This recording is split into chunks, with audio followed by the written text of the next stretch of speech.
मैं खामोशी तेरे मन की, तू अनकहा अल्फाज मेरा, मैं एक उलझा हुआ लम्हा, तू रूठा हुआ एहसास मेरा।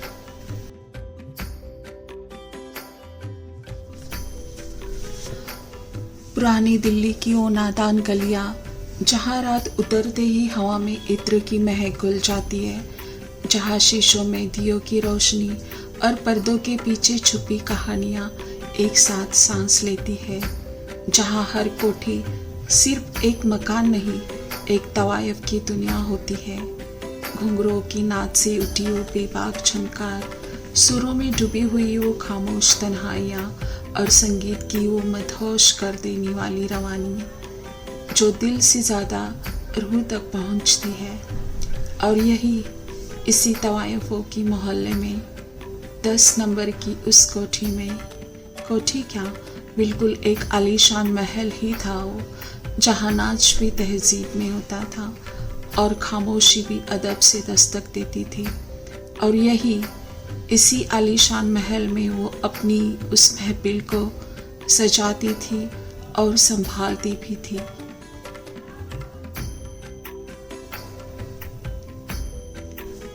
महफिल में सिर्फ उसके सुर ही नहीं, उसकी खामोशी भी असर करती थी।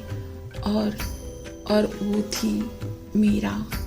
मीरा उस मोहल्ले की शान थी। वो अपनी नज़ाकत और तहजीब के लिए जानी जाती थी। वो तवायफ थी, लेकिन अपने उसूलों पर। उसकी महफिल में ज़्यादातर तमीज़दार और सफ़ेद पोश लोग ही पाए जाते थे। कभी अगर किसी ने गुस्ताखी करने की कोशिश भी की, तो उसके लिए मीरा की उस महफिल के सारे दरवाजे हमेशा हमेशा के लिए बंद हो जाते। ऐसा रुतबा था उसका उस मोहल्ले में। और इसी मीरा का एक सच्चा आशिक भी तो था, जो हर रोज़ उस मोहल्ले में आता था। उसकी वो आलीशान कोठी, वहाँ की वो गोल घूमर वाली खिड़की, जो उसे वहाँ उस खिड़की के नीचे बैठने की इजाज़त देती थी। और वो भी बिना डरे वहाँ आकर बैठा करता था। ऊपर चलने वाली उस महफिल को अक्सर सुना करता था। ना जाने क्या जादू था उस आवाज़ में, जो वो हर रोज़ वहाँ खींचा चलाता। और सबसे ज़्यादा उस घूमर वाली खिड़की पर लगाए गए उस पर्दे के सिरकाने का इंतज़ार किया करता। शाम ढलने के बाद का उसका ये हर रोज़ का कार्यक्रम तय था। ना जाने कितने दिनों से, ना जाने कितने महीनों से, बस ये सिलसिला चला आ रहा था। उसका नाम समर था। अच्छे घर का था, कहते हैं हीरो का व्यापारी था। नाम था, इज्जत थी, शोहरत, दौलत, सब कुछ था उसके पास। शादीशुदा भी था, लेकिन दिल का मारा था, सच्चे प्यार की तलाश में था। और सबसे बड़ी बात, जो सुकून उसको अभी तक नहीं मिला था, वो उसकी तलाश में वो भटकता हुआ उस कोठी तक पहुंच गया था। वहाँ के उस आवाज़ में जो सुकून उसे नसीब होता था, वो शायद अब तक उसने कहीं महसूस नहीं किया था।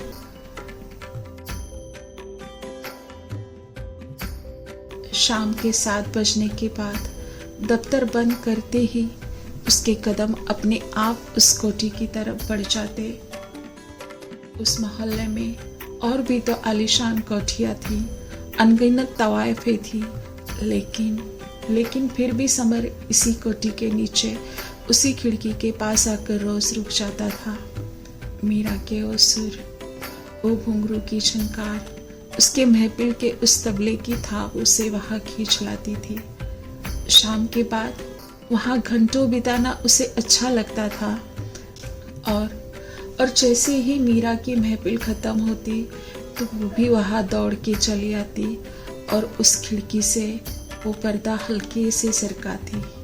और बस इसी पल के लिए वो वहाँ घंटों बिताता था। ना जाने क्या जादू था उसकी आवाज़ में, क्योंकि क्योंकि बात सिर्फ और सिर्फ नज़रों तक की ही थी। उन दोनों ने एक दूसरे को पूरी तरह से देखा भी तो नहीं था।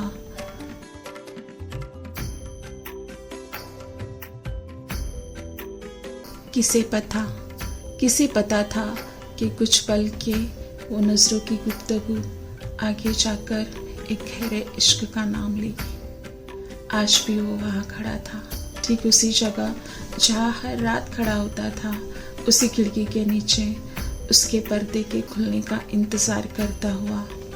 बस एक बार एक नज़र मिल जाए। जैसे खड़ा रहना अब उसकी आदत बन चुकी थी। कितने दिन हो गए थे ये सिलसिला चलते हुए, उसे खुद भी तो याद नहीं था, पर उसे ये ज़रूर पता था कि हर रात जब ऊपर वो पर्दा हल्का सा सरकता था तो वो दो आंखें उसे भी उस अंधेरे में कहीं न कहीं ढूंढ ही लेगी। उन दोनों के बीच कभी कोई बात नहीं होती थी, फिर भी उनकी आंखें एक दूसरे से मिलते ही उन दोनों के बीच एक लंबी गुफ्तगू चलती रहती। लेकिन आज उस नज़रों की उस सिलसिले ने एक नया मोड़ ले लिया था। आज समर की आंखों में सिर्फ देखने की जिज्ञासा नहीं थी, आज वहाँ इजहार की बेचैनी थी।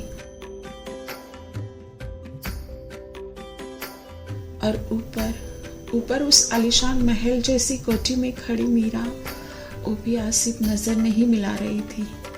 आज उसकी पलकों में एक अनकहा सवाल था, जैसे वो पूछ रही हो, क्या तुम सिर्फ खिड़की के नीचे ही खड़े रहोगे या कभी इस दरवाजे पर दस्तक भी दोगे। मीरा की दुनिया रंगीन थी, महकदार थी, सुरों के शोर से भरी हुई थी। वहाँ घुंघरू के नाद थे, तबले की थाप थी, इत्र की खुशबू भी तो थी, लेकिन उस शोर के बीच जो सुकून इन दो खामोश नजरों में था वो कहीं और नहीं था। नीचे खड़ा समरे समझ चुका था कि अब ये मोहब्बत सिर्फ देखने तक सीमित नहीं रही, ये और भी आगे बढ़ चुकी है। बहुत जल्द, बहुत करीब 10 नंबर की कोठी के उस भारी दरवाजे पर उसके कदमों की आहट सुनाई देने वाली थी। अगले दिन वो वहाँ गया। आज कुछ बदला सा लग रहा था। आज वो सिर्फ देखने नहीं आया था, आज उसके नाम के साथ एक पहचान भी थी, लेकिन वो मीरा के लिए। कभी कभी समर खुद को समझाता था कि ये बस एक आदत है, एक थकान के बाद का ठहराव, लेकिन अब वो समझ गया था कि आदतें इतनी बेचैन नहीं होती और ठहराव इतना बेसब्र नहीं होता। ऊपर मीरा भी आज देर तक खड़ी रही। ना उसे आज नाच की चलती थी, ना किसी महफिल से पुकार। आज उसकी आंखें बार बार नीचे चली जा रही थी, जैसे किसी को पहली बार पूरी तरह देख रही हो। आज दोनों ने एक दूसरे को पहली बार इतनी देर तक देखा था और उसी देर में बहुत कुछ कह दिया था। मीरा ने हल्के से पर्दा और सरकाया, पर उस छोटे से इशारे ने समर के अंदर बरसों से जमी हुई हिचक को हिला दिया था। उसके दिल में एक सवाल उठा और उसी सवाल के साथ एक डर भी। अगर मैं इस दरवाजे के अंदर गया तो क्या मैं फिर वही आदमी रह पाऊंगा? मीरा ऊपर खड़ी थी और शायद उस सवाल को उसने पहचान लिया था। उसने आवाज नहीं दी क्योंकि वो जानती थी कुछ आवाजें मोहब्बत को डरा देती है। वो बस वही खड़ी रही, जैसे वो कह रही हो, मैं यहाँ हूँ समर बाबू, बस अब ऊपर आना तुम्हारे हाथों में है। और नीचे पहली बार समर ने उस आलीशान कोठे के दरवाजे को सिर्फ देखा नहीं, उसे महसूस किया। आज उस दरवाजे और उसके बीच सिर्फ एक कदम का फासला था, और वो कदम उठ जाए तो बस जिंदगी बदल जाए या हमेशा के लिए बिखर जाए। समर बाबू ने हौसला इकट्ठा किया और पहली बार उसने खिड़की की तरफ आवाज दी। बहुत धीरे से, जैसे डरता हो कि आवाज़ ज़रा ऊंची हुई तो मोहब्बत टूट जाएगी। मीरा। ऊपर मीरा ने वो आवाज़ सुन ली। कितने अरसे बाद किसी ने उसका नाम इतनी सादगी से लिया था। उसने जवाब नहीं दिया, बस खिड़की से नीचे एक दिया छोड़ दिया। रोशनी चारों तरफ फैल गई। उस दिए की रोशनी चारों तरफ फैल गई और उसी रोशनी में दोनों ने एक दूसरे को पहली बार पूरी तरह से देख लिया था। मीरा आज पहली बार समर को उस रोशनी के उजाले में निहार रही थी और कह रही थी,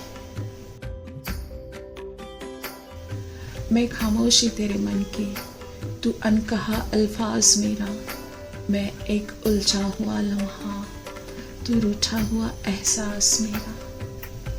उसकी नज़रें उसे देख ही रही थी कि समर ने उसे धीरे से कहा, मैं यहाँ रोज़ आता हूँ, पर आज मैं आपसे कुछ कहना चाहता हूँ।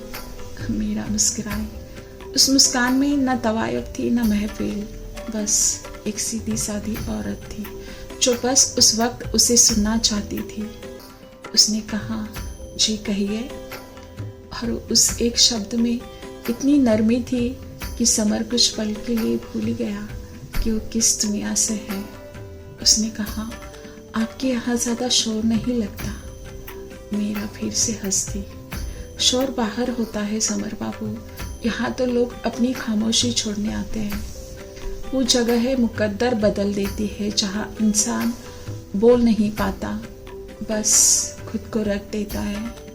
उस रात वो देर तक बातें करते रहे, ना इश्क का इजहार हुआ ना जिस्म का जिक्र, बस जिंदगी की थकान और थोड़ी सी राहत।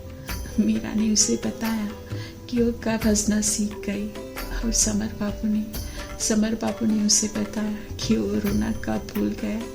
बस ऐसी ही छोटी छोटी हल्की सी बातें, पर उन बातों के बीच एक दीवार थी, समाज की, नाम की और उस शादी की जिसे समर बाबू छोड़ नहीं सकते थे। मीरा अब तक जान गई थी, इसलिए उसने वो सवाल ही नहीं पूछा जो हर औरत पूछती है। कुछ सवाल अगर पूछ लिए जाए तो रिश्ते जवाब नहीं दे पाते। रात गहरी हो चुकी थी। समर बाबू जाने लगे। मीरा ने पहली बार उन्हें रोका। आप कल भी आएंगे ना? उसने पूछा। समर बाबू रुके और बोले, हाँ, अगर आप खिड़की पर रहोगे तो। मीरा ने धीरे से कहा, तो फिर आपको भी नीचे खड़े रहना पड़ेगा। समर बाबू चले गए। रातें अब पहले जैसी नहीं रही। अब वो सिर्फ गुजरती नहीं थी, ठहर कर देखती थी कि 10 नंबर की कोठी में आज कौन सा जज्बा जाग रहा है। समर बाबू रोज आते थे, कभी जल्दी कभी बहुत देर से। मीरा जान गई थी ये आदत नहीं रही, ये अब लत भी नहीं थी, ये वो ज़रूरत थी जो बिना आवाज़ किए हर शाम खुद ब खुद दरवाजे तक चली आती है।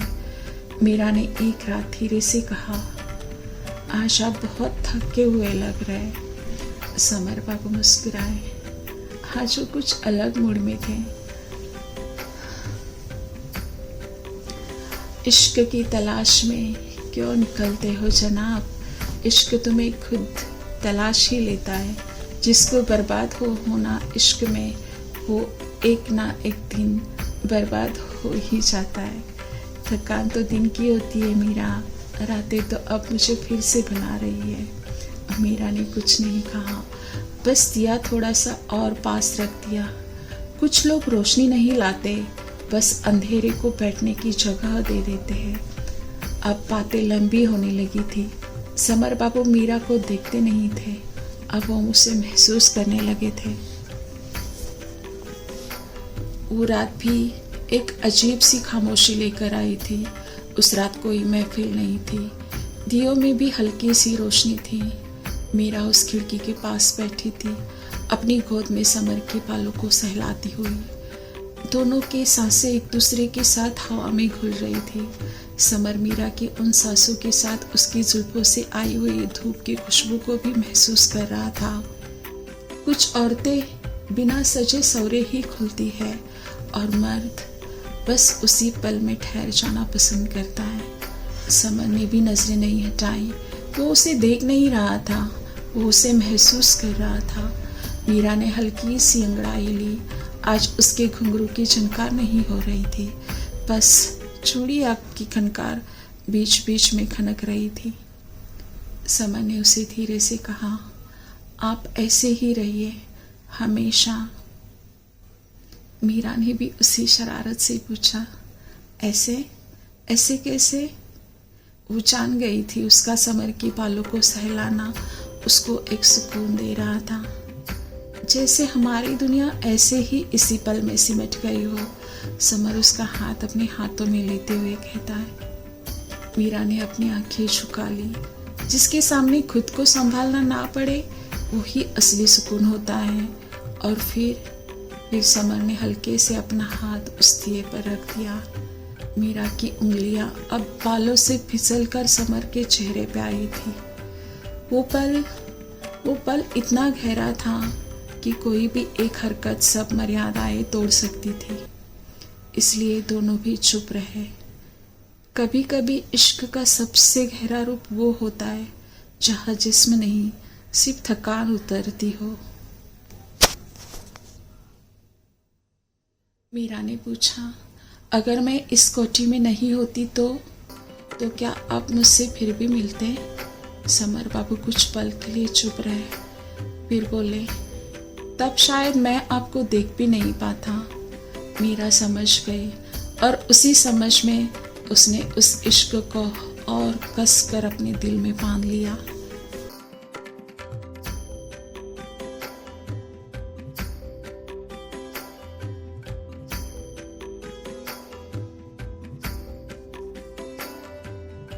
कुछ मोहब्बतें सवाल नहीं पूछती क्योंकि जवाब बहुत भारी होते हैं।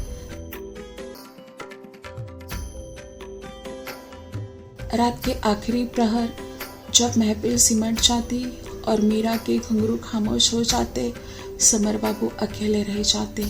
मीरा उनके पास बैठी होती और वो कहीं और देख रहे होते। उनकी नजरें खामोश दिखाई देती। कहाँ चले जाते हैं आप ऐसे चुप होकर? मीरा ने एक दिन पूछा था उन्हें। समर बाबू ने कहा, वही जहाँ मैं आपको अपना नहीं कह सकता। मीरा ने पहली बार उनका हाथ कस के पकड़ा। कोई इजहार नहीं, कोई वादा नहीं। कभी कभी हाथ पकड़ना भी जिंदगी भर का साथ बन जाता है। मीरा ने बहुत धीरे से कहा, समर बाबू आप मुझे चाहो लेकिन आप मुझसे डरो मत।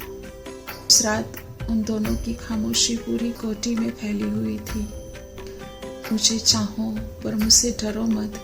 ये मीरा के शब्द के समर के कानों में गूंज रहे थे और उसकी उस शब्दों का मतलब समर बाबू उस दिन पूरी तरह समझ गए थे, क्योंकि मीरा अच्छे से जानती थी कि समर बाबू एक शादीशुदा मर्द है और वो उनकी शादीशुदा जिंदगी में कोई रुकावट नहीं बनना चाहती थी। वो बस उनका साथ, उनका एहसास अपने साथ चाहती थी। इसलिए उसने कहा था, मुझे चाहो पर मुझसे डरो मत, क्योंकि मीरा भी अब उन्हें टूट के चाहने लगी थी। अब बातें सिर्फ रातों तक सीमित नहीं रही। अब दिन भी समर बाबू के लिए भारी होने लगे थे। दफ्तर में फाइलें उनसे सवाल करने लगी थी और घर में रिश्ते उनसे जवाब मांगने लगे थे। और हर सवाल के बीच मीरा का चेहरा उनके सामने चुपचाप खड़ा रहता था। वो घर लौटते पत्नी सामने होती, पर दिल 10 नंबर की उस कोठी में ही रहता। अजीब बात है, घर होते हुए भी घर जैसा कुछ नहीं लगता था उन्हें। मीरा जान गई थी ये दिन आने वाले हैं। एक जुगनू के इश्क में अंधेरे से सौदा कर लिया था उसने। तवाइफे कहानी का मोड़ पहले से ही जान लेती हैं। आज पहली बार उस खामोशी में मीरा को अपनी तवाइफे बहुत भारी लगने लगी थी।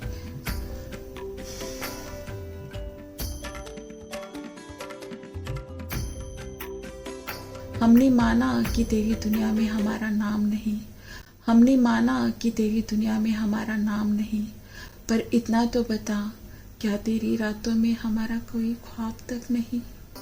समर बाबू उस रात बहुत रो पड़े, बिना आवाज के। उस रात के बाद समर बाबू ने मीरा को छोड़ने की कोशिश की, सिर्फ कोशिश, लेकिन छोड़ा नहीं। वो कुछ दिन तक नहीं आए, 3 रातें, 4 रातें और 5वीं रात वही वो उसी खिड़की के नीचे खड़े रहे, भीगे हुए, शायद बारिश से, शायद अपने आप से। मीरा ने ऊपर से देखा और पहली बार उसका दिल कांप गया, क्योंकि आज वो आदमी पहले जैसा नहीं लग रहा था। आज वो थका हुआ नहीं, आज वो टूटा हुआ लग रहा था। मीरा ने आवाज नहीं दी, बस दरवाजा खोल दिया और उसी एक हरकत ने समर बाबू की सारी रोक टोक तोड़ दी। वो अंदर आए बिना कुछ कहे। मीरा ने पूछा भी नहीं कि वो क्यों आया है। कुछ सवालों के जवाब देखकर ही मिल जाते हैं। जिसे जाना हो वो लौटकर नहीं आता, और जिसे लौटना हो वो खुद को रोक नहीं पाता। समर बाबू जमीन पर बैठ गए, जैसे बोझ अब और उठ नहीं रहा जा रहा था उनसे। मीरा उनके सामने बैठी। आप ठीक नहीं लग रहे, उसने कहा। समर बाबू ने बहुत देर बाद आंखें उठाई। मैं ठीक कभी नहीं था मीरा, बस तुम्हारे जैसा सुकून कहीं नहीं मिलता, उन्होंने कहा। मैं बस यहाँ आकर ठीक होने का नाटक करता रहा। मीरा की आंखें भर आई। वो पहली बार किसी मर्द का दर्द इतना पास से देख रही थी। कभी कभी मर्द रोते नहीं, बस टूटते चले जाते। समर बाबू ने कहा, मैं आपको इतना चाहता हूँ कि डर लगता है। मीरा ने धीरे से पूछा, डर? किस बात का डर? इस बात का कि अगर मैंने एक दिन आपको छोड़ दिया तो मैं खुद को कभी माफ नहीं कर पाऊंगा। मीरा ने उनका हाथ पकड़ लिया और कहा, तो मत छोड़िए। और उस एक वाक्य में इतनी सादगी थी कि समर बाबू रो पड़े, बिल्कुल बच्चों की तरह। जो रिश्ता हमें रुला दे उस रिश्ते से गहरा रिश्ता कोई नहीं होता, और जो रिश्ता हमें बीच भंवर में ही छोड़ दे उससे कमजोर रिश्ता और कोई नहीं होता। मीरा ने उन्हें रोका नहीं, जी भर के रोने दिया, क्योंकि वो जानती थी ये आंसू कमजोरी की नहीं है, ये मोहब्बत की सबसे सच्ची शक्ल है। दरअसल मीरा भी नहीं चाहती थी कि समर बाबू अपनी शादीशुदा जिंदगी को यूं इस तरह से बर्बाद करे। वो जानती थी कि उनके ऊपर रिश्तों के साथ साथ और भी कई जिम्मेदारियों का बोझ है। वो नहीं चाहती थी कि वो अपनी जिम्मेदारियों को ना निभाए। जिम्मेदारियों के साथ निभाने वाले रिश्ते की खूबसूरती कुछ अलग ही होती है। लेकिन वो समर को दिलो जान से चाहने लगी थी। समर को यूं इस तरह से तड़पता हुआ देखकर उसे समर की तरफ अपनी जिम्मेदारी का एहसास हो गया था। वो उसे अपने से दूर भी नहीं जाने देना चाहती थी और समाज में बदनाम भी नहीं करना चाहती थी। वो एक ऐसे कगार पर खड़ी थी कि वहां से लौटना उसके लिए मुश्किल हो गया था, और समर को ऐसे बिखरते हुए वो नहीं देख सकती थी। उस रात के बाद कुछ बदला। जब इश्क ज़्यादा सच्चा हो जाए तो हंसी कम और रिश्ते में डर ज़्यादा हो जाता है। मीरा जानती थी ये डर किस बात का है। उसने एक शाम समर बाबू से कहा, आप ऐसे मत देखिए मुझे जैसे मैं किसी दिन आपसे छीन जाऊंगी। समर बाबू ने आंखें झुका ली। आप छीनेंगी नहीं मीरा, मैं ही खुद को आपसे छीन लूँगा। मीरा चुप हो गई और वो थोड़ी डर भी गई थी। हमने चाहा तुम्हें, ये गुनाह नहीं था। गुनाह ये था कि तुम्हें पाने की हिम्मत नहीं रखी। औरत जब पीछे हटती है ना तो शोर नहीं करती, बस खुद को कम कर लेती है। एक शाम मीरा ने समर बाबू के लिए खुद चाय बनाई। ये कोई बड़ी बात नहीं थी, पर मीरा के लिए ये बहुत था। आपको कैसी लगी चाय? उसने पूछा था। समर बाबू ने कहा, इसमें आपकी खामोशी है। मीरा फिर से मुस्कुरा दी। कभी कभी सबसे मीठा स्वाद शब्दों का नहीं, मौजूदगी का होता है। वो देर तक बैठे रहे बिना बात किए, और उसी साथ में समर बाबू ने पहली बार अपने भीतर की बात कह दी। अगर मैं आपसे मिलने से खुद को रोक लूँ तो क्या आप मेरे बिना जी पाओगी? मीरा ने बहुत देर बाद कहा, आपको नहीं पता आप मेरे लिए कितना ज़रूरी हो गए हो। कुछ रिश्ते हमारी ज़रूरत नहीं होते, पर हमारी कमज़ोरी बन जाते हैं। मीरा समझ गई थी समर बाबू उसके बिना एक पल भी खुद को संभाल नहीं पा रहे थे। वो आते थे, ठहर जाते थे, फिर से चले जाते थे, लेकिन टूटे हुए। मीरा ने देखा अब उसका होना समर बाबू के लिए सुकून नहीं, लत बनता जा रहा है, और लत अक्सर किसी को बचा नहीं पाती। एक रात मीरा ने बहुत नरम आवाज में कहा, आप ऐसे मत आइए समर बाबू, जैसे मेरे बिना आप रह ही नहीं सकते। समर बाबू ने चौंक कर देखा। क्यों नहीं रह सकता? वो बोले, आप ही तो मेरी रातों की वजह हो। मीरा की आंखें भर आई। जब कोई तुम्हें अपनी वजह बना ले तो मोहब्बत जिम्मेदारी बन जाती है। मीरा ने धीरे से कहा, आपकी जिंदगी में पहले ही बहुत लोग हैं जिनका बोझ आप उठाते हैं। मुझे आपका बोझ नहीं बनना। समर बाबू कुछ समझ नहीं पाए।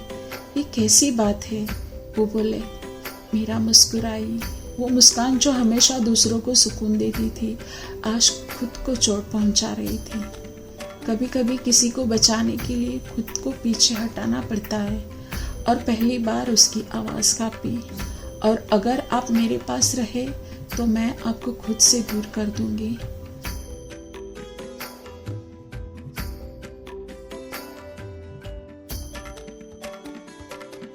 इश्क जब बहुत गहरा हो जाए तो उसे बचाने के लिए छोड़ना पड़ता है। मीरा ने समर बाबू को समझाने की बहुत कोशिश की थी, एकदम नरम तरीके से, धीरे से, पर समर बाबू कुछ समझने के लिए तैयार ही नहीं थे। उस रात मीरा ने कहा था, आपकी ज़िंदगी में बहुत कुछ है समर बाबू। तो समर बाबू पहली बार उसकी बात काटते हुए बोले थे, नहीं, मेरी ज़िंदगी में सब कुछ है मीरा, बस एक ही चीज़ की कमी है, और वो है आप। मीरा ठिठक गई। वो आगे कुछ कहती इससे पहले समर बाबू ने कहा, घर मुझे चाहिए नाम निभाने के लिए, समाज चाहिए सवालों से बचने के लिए, पर अगर आप नहीं रहेगी तो ये सब एक ढांचा रह जाएगा। कुछ रिश्ते कागज पर जिंदा रहते हैं और कुछ सांसों में। मीरा की आंखों में नमी आ गई। वो जानती थी ये जिद नहीं थी, ये बेपनाह मोहब्बत थी। उसने बहुत धीरे से कहा, और अगर कभी ये दुनिया आपसे मुझसे दूर होने को कहे तो? समर बाबू बिल्कुल शांत थे। तो मैं दुनिया से लड़ लूँगा, लेकिन आपको कभी नहीं छोड़ूंगा। उन्होंने कहा, जब मोहब्बत मजबूरी से ज़्यादा मजबूत हो जाए तो समझाना भी बेकार हो जाता है। मीरा अब पीछे नहीं हटी, वो बस डर गई। डर इस बात का नहीं कि बदनामी होगी, डर इस बात का था कि समर बाबू खुद को पूरी तरह खो देंगे। मीरा ने पूछा, अगर मैं कल यहाँ ना मिली तो? समर बाबू ने बहुत सादगी से कहा, तो मैं आज ही यहीं रह लूँगा। मीरा चुप हो गई। कुछ जवाब बड़े होते हैं, उनके बाद सवाल पूछने की हिम्मत ही नहीं बचती। उस रात मीरा ने उन्हें रोका नहीं और पहली बार जाने भी नहीं दिया। उसके बाद कुछ भी नहीं बदला, और यही सबसे बड़ी बात थी।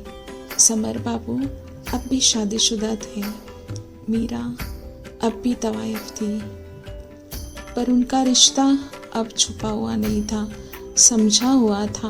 मीरा ने समर बाबू से कुछ नहीं मांगा और समर बाबू ने मीरा से कुछ छोड़ा नहीं। लेकिन अगले ही पल मीरा ने समर बाबू के कानों में कहा, अगर कभी आप मुझे ढूंढते हुए टूटने लगे तो समझ लेना कि मैं यही हूँ, आपके पास। उनके सीने पर हाथ रखते हुए उसने बोला था वो।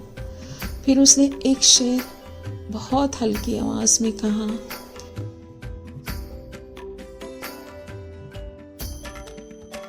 तुम्हें खोने का डर मुझे भी है, बस फर्क इतना है तुम घबरा जाते हो और मैं चुप हो जाती हूँ।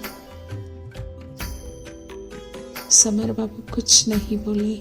उन्होंने मीरा के माथे पर अपना सिर टिका दिया।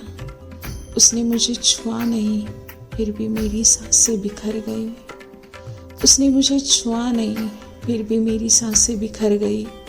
कुछ इश्क जिस्म तक नहीं आते, मगर रात भर बदन में चलते रहते हैं। कोई वादा नहीं, कोई फैसला नहीं, बस एक सांस दूसरी सांस के पास। उस रात मीरा ने कोई आखिरी बात नहीं कही और समर बाबू ने कोई आखिरी सवाल भी नहीं पूछा, क्योंकि दोनों भी जानते थे कुछ रिश्ते अंत से नहीं डरते हैं बस इस बात से कि कहीं वो रोज़मर्रा न बन जाए। महफिल ख़त्म हुई, दिए बुझ गए, पर 10 नंबर की कोठी में एक रिश्ता अब भी जाग रहा था। वो टूटा नहीं था, ना ही छूटा था, बस सहमा हुआ था। कोठी के अंदर दिया जल रहा था, न तेज न मध्यम, बस इतना कि एक दूसरे के चेहरे पढ़े जा सके। मीरा जमीन पर गद्दे से टिककर बैठी हुई थी। उसकी जुल्फें खुली हुई थी, लेकिन सजी हुई नहीं, बस खुले बाल। समर बाबू उसके सामने थे, इतने नज़दीक की बात करने की ज़रूरत ही नहीं थी। कुछ पल दोनों ने कुछ नहीं कहा था और वही सबसे ज़्यादा कह गए। कुछ खामोशियाँ पूरी बातचीत से ज़्यादा सच्ची होती है। मीरा ने धीरे से अपनी जुल्फों को उंगलियों में समेटा और उनके चेहरे पे बिछा दिया। कोई अदा नहीं, कोई इशारा नहीं। समर बाबू बस उसे देखते रहे। ऐसे नहीं जैसे कोई देखता है, ऐसे जैसे कोई सांस लेता है।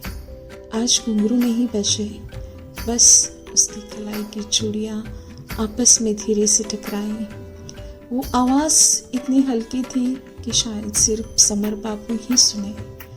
कुछ आवाज़ ही कानों तक नहीं जाती, सीधे दिल पर रुक जाती है। समर बाबू ने धीरे से मीरा की कानों में कहा, आप यहाँ ऐसे ही बैठे रहिए।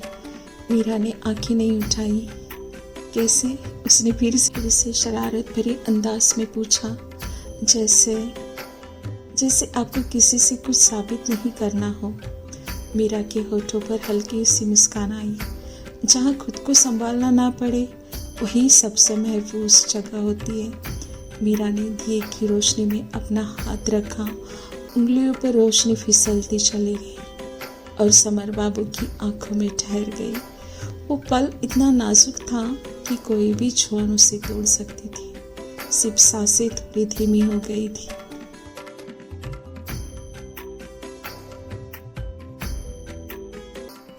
कभी कभी इश्क बस इतना चाहता है कि कोई पास बैठे और दुनिया दूर हो जाए।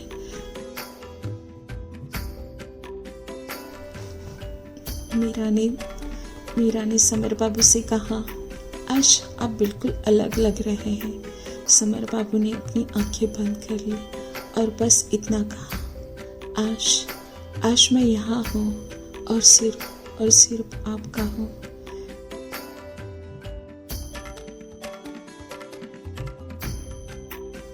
एक बहुत प्यारी सी शायरी यहाँ याद आ रही है। पुरुष की थकान चाहे दिल की हो या जिस्म की, आराम तो उसे अपनी पसंदीदा स्त्री के सीने से लगकर ही मिलता है।